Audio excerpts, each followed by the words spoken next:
ჩემი მთავარი ნიჭი ადამიანებთან ურთიერთობა. ასე აფასებს თავს და ამას ამტკიცებს თავისი საქმით ლელა კუკავა 2003 წელს ჩეხეთში ქალვაშთან ერთად ჩამოსული და აქ დამკვიდრებული ქალი. ლტოლვილთა ინტეგრაციის ცენტრმა მოაწყო ლელა კუკავას შეხვედრა პრაღის ჰუმანიტარული გიმნაზიის მოწაფეებთან. ფეხის ნაკვალევი როგორც ლტოლვილთა გადაადგილების სიმბოლო. ეს პანო გიმნაზიელებმა შექმნეს. ამ სიმბოლოს ევროკავშირიც იყენებს.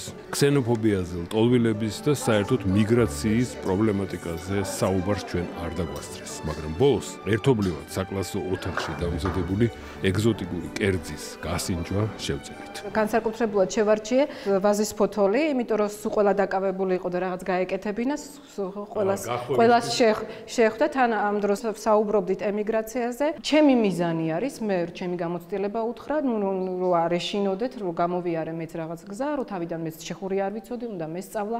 აუხსენი რატომაც რომ ჩამოდიან, რომ წელიწად ნახევარი მუშაობის უფლება არ აქვთ, რომ სოციალურ დახმარებებს უნდა აიღოს, იმიტომ რომ სხვა გზა არ აქვს, ვერ იმუშავებს და არ ღვევს კანონს. ფაქტი ის არის, რომ ჩეხეთის რესპუბლიკა არ იღებს ამ ლტოლვილებს. დღეს ვსაუბრობდით, რომ ეხლა ვეუნებოდით ჩემი შვილი აქ რო იყოს თქვენ შორის ვერც გაიგებთ, რომ უცხოელია. ძალიან დიდი ხანი დამჭირდა, სანამ აქ ინტეგრაცია გავიარე და აქ დამკვიდრდი. თქმის 10 წელი გავიდა.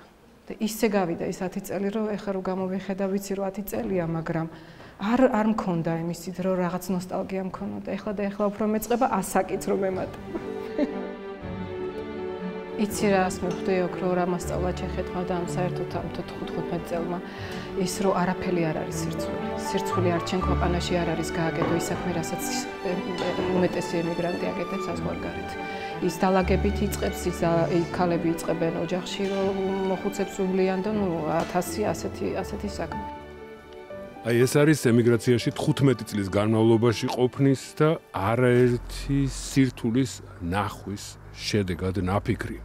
ლელა კუკავასთან ერთად გიმნაზიაში სტუმრობა დავასრულეთ და მეორე დღეს შეხვედრაზე შევთანხმდით.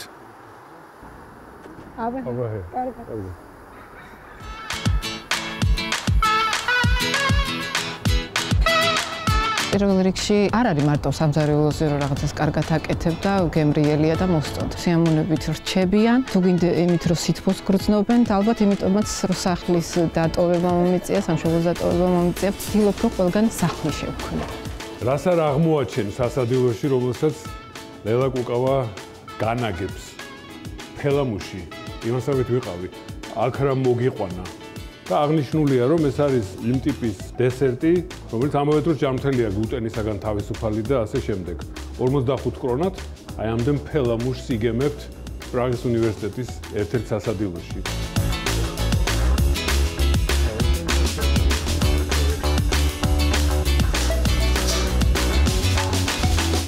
ხაჭაპურთან დაკავშირებით როგორ მოხდა, რომ ასე ვთქვათ, აი ამ პრაღის უნივერსიტეტის სასადილოში ხაჭაპური შემოვიდა. ძალიან უცხოა და ეს უფრო იზიდავს ხალხს, რომ არატრადიციულია, არ არის ისე ცნობილი ჩეხეთში, ჯერ კიდევ ვფიქრობ და აი სტუდენტებში ხაჭაპური არის, არ ვიცი რა. თან როგორი გამოთქმით ამბობენ კარგად ხაჭაპურს, მე არ ვიძახი ხაჭაპურს ისე კარგად. რამდენი თანამშრომელი ყავს დასაქმებული, ასე ვთქვათ, აი როგორ არის ეს მხარე? 4. უფროსი ვინ არის? სამზარეულოს უფროსი არის მარინა. მთლიანობაში უფროსი მე ვარ. ჩემი გახსნილია. შენ თქვი რომ საკომპიუტერო საქმეებსაც ვაკეთებო და საბუღალტრო საქმესაც აკეთებ? გავიარე 6 თვიანი კურსები, მაგრამ როგორც ასეთი ბუღალტერი მყავს, საბუღალტრო საქმეს მე არ ვაკეთებ. აქ რო ვდგავარმე ამას ესეთი სურნელი ამოსდის, რომ რაღაცა საოცარი ის არის. ხაჭაპური პრაღის კარლის სახელობის უნივერსიტეტის სამედიცინო ფაკულტეტის სასადილოში.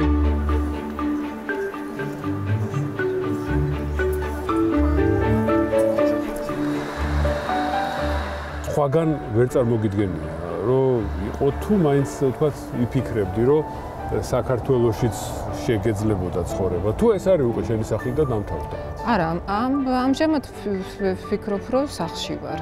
რა იქნება მომავალში, ვერასდროს ვერაფერს ვერ ვიტყვი, იმიტომ რომ ვერც წარმომედგინა ალბათ 15 წლის უკან რომ საქართველოს დავტოვებიც და წავიდოდი საზღვარგარეთ. შვილები გაძლევს იმის ძალას, რომ უბრალოდ ყველაფერი გააკეთო იმისთვის, არა გაქვს დრო, რაღაც აარჩიო, რაღაც არ გააკეთო, ან რაღაც თაკილობ, ან რაღაც. უბრალოდ აკეთებ იმას, რასაც გთავაზობენ, ჩემ შემთხვევაში ესე იყო. იცი რა, მე პირველ რიგში მაქვს ადამიანთან ურთიერთობის ნიჭი, მე ვფიქრობ. მიყვარს ხალხთან ურთიერთობა, მიყვარს ხალხი, მიყვარს მიყვარს სიკეთის კეთება.